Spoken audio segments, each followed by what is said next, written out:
Assalamu alaikum student. I am Tanveer Sen and you are watching Dash Campus YouTube channel. Student general price index number fixed base method हम question कर रहे हैं from the data given below compute the index number of a price taking 1 and 70 as a base and using mean and median as average. तो student जैसे कि आप जानते हैं कि हमने सबसे पहले इनके जो है वो लिंक रिलेटिव जो है वो कैलकुलेट करने होते हैं। लिंक रिलेटिव कैलकुलेट करने का जो तरीकाकार होता है वो ये होता है कि हमने सबसे पहले जो है वो करंट ईयर प्राइस और डिवाइडेड बाय जो है ये बेस ईयर प्राइस और मल्टीप्लाई बाय 100 करना होता है। तो यहाँ पे स्टूडेंट आप देख रहे हैं कि जो ए पर कमोडिटी है उसकी करंट ईयर प्राइस जो है वो 3.25 है, तो 3.25 और बेस ईयर प्राइस भी इसकी चूँकि 3.25 है मल्टीप्लाई बाय 100, तो इसका आंसर कितना आ जाएगा 100 आ जाएगा।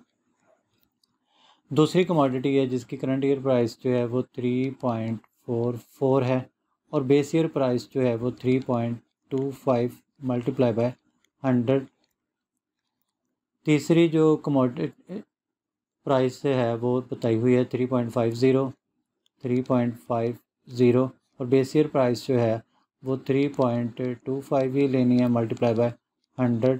तो ये उसके बाद लास्ट वन जो है current year price 3.75, base year price 3.25 और multiply by 100।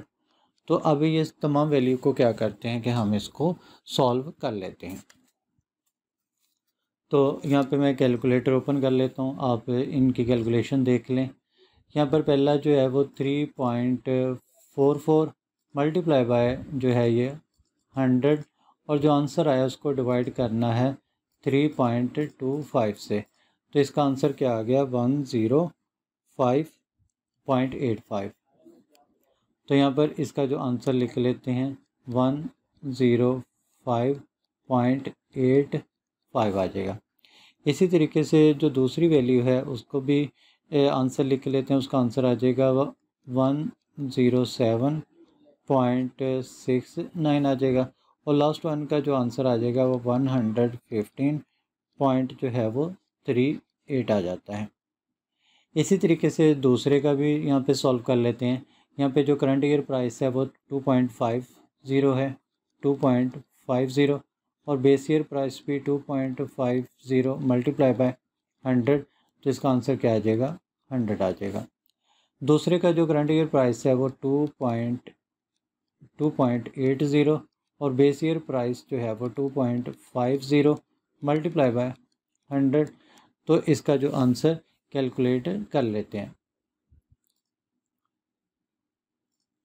Current year price 2.80 है मल्टीप्लाई बाय 100 और जो आंसर आएगा उसको डिवाइड करेंगे 2.50 से, तो इसका आंसर कितना आ गया 112 आ जाता है, 112।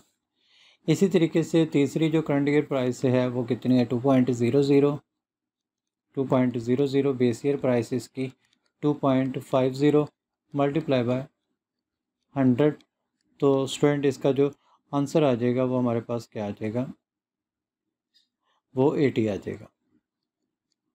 इसी तरीके से यहाँ पे करंट ईयर प्राइस जो है वो 2.50 है और बेस ईयर प्राइस भी कितनी है 2.50 है और मल्टीप्लाई बाय 100, तो इसका आंसर कितना आ गया 100 आ गया।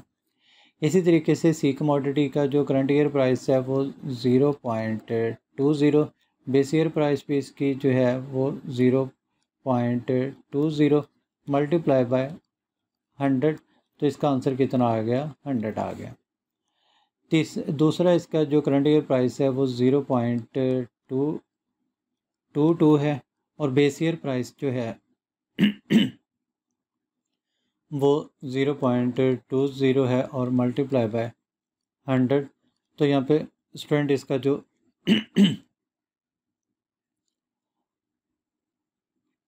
इसका जो आंसर आता है वो आ जाता है 110 आ जाता है।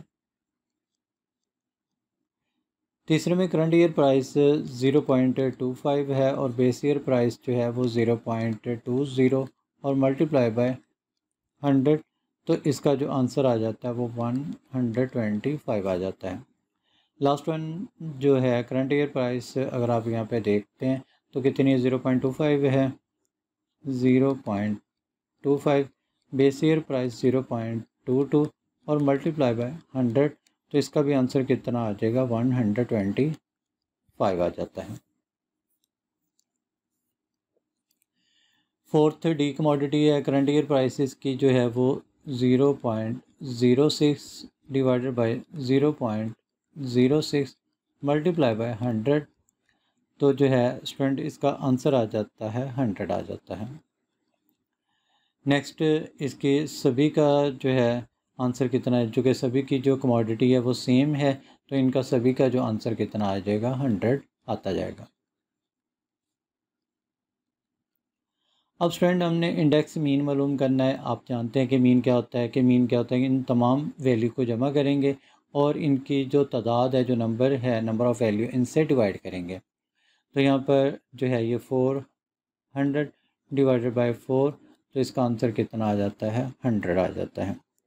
दूसरी वैल्यू को अगर हम यहाँ पे सम करते हैं तीनों वैल्यू का, तो यहाँ पे देखते हैं कि इनका सम कितना आता है। यहाँ पे कैलकुलेटर ओपन कर लेते हैं।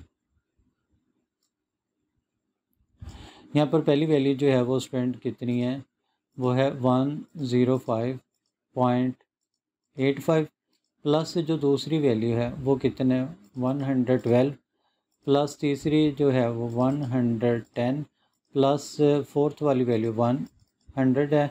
ये तमाम वैल्यू को ऐड किया तो इनका आंसर कितना आ गया, 427.85। यहाँ पे लिख लेते हैं 427.85 और यहाँ पे अब क्या करना है, डिवाइडेड बाय 4 करना है। तो यहाँ पे कैलकुलेटर ओपन किया, जैसे हम स्टूडेंट इसको डिवाइडेड बाय 4 किया तो इसका जो आंसर है वो कितना आ गया, 106.96 आ गया, 106.96 आ गया। इसी तरीके से स्टूडेंट जो इसके बकाया हैं वो भी इसी तरीके से होंगे, आप ये कैलकुलेशन कर लेंगे। तो इसका आंसर जो है वो मैं लिख लेता हूँ, वो आ जाएगा 103.15 और लास्ट वन का जो है वो 110 पॉइंट जो है वो 09 आ जाता है। तो ये स्टूडेंट हमने क्या कर लिया कि हमने इसका मीन मालूम कर लिया। मीडियन के लिए यहाँ पर अगर हम देखें तो ये इवन नंबर है। इवन मीडियन मालूम करने के लिए पहले डाटे को अरेंज करना ज़रूरी होता है।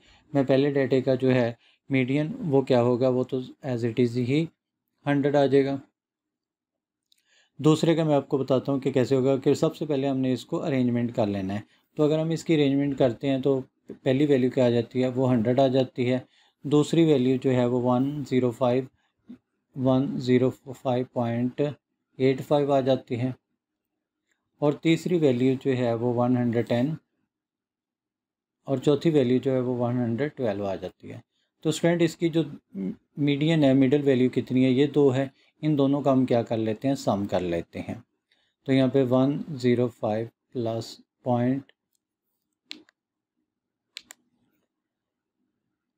0.85 और प्लस 110 और इसको जो है वो डिवाइडेड बाय 2 कर लेते हैं। तो यहाँ पे मैं कैलकुलेटर फिर ओपन कर लेता हूँ। करना क्या है कि 105.85 प्लस इसमें करना है 110, यहाँ पर आंसर आ गया टोटल। अब इसको जो है डिवाइड कर देना है 2 से। जैसे 2 से डिवाइड किया तो इसका आंसर कितना आ गया, 107.92। तो यहाँ पे इसका जो है आंसर लिख लेते हैं, 107.92 आ जाता है। इसी तरीके से स्टूडेंट जो बकाया हैं उनका भी आंसर ऐसे ही आएगा। ये ज़हन में रखना है कि मीडियन मालूम करने के लिए पहले हमें जो लिंक प्राइस रिलेटिव दिए हुए हैं, हमने इनको पहले अरेंज करना है। अरेंज करने के बाद जो इसकी मिडल वैल्यू है वो लेंगे और उनको 2 पे डिवाइड करेंगे तो हमारे पास आंसर आ जाएगा। तो यहाँ पर इसका आंसर आ गया 103.85 और लास्ट वन का 107.69 आ जाता है। तो ये जो जनरल प्राइस इंडेक्स नंबर थे फिक्स्ड बेस मेथड के ज़रिए ये दिए हुए हैं। क्वेश्चन जो था ये सॉल्व हो गया।